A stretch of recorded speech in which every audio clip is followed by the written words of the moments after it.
రాష్ట్రంలో ఏడాదిగా red book పాలన ఏ విధంగా కొనసాగుతుందో రాష్ట్ర ప్రజలందరూ కూడా చూస్తున్నారు.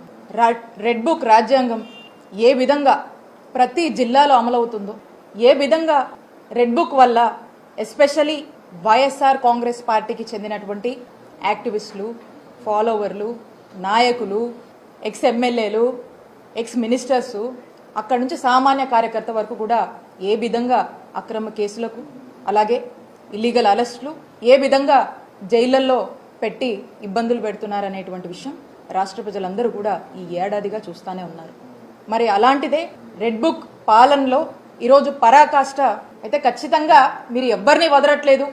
ఈ రెడ్ బుక్ రాజ్యమేలుతుందనేటువంటి విషయం మీరు దీన్ని పరాకాష్ఠకు దానికి మించి ఇంకేదన్నా ఉంటే కూడా చెప్పొచ్చు, అలా మీరు చూపిస్తూ ఉన్నారు. కానీ ఇవన్నీ కూడా ప్రజలందరూ కూడా గమనిస్తూ ఉన్నారు.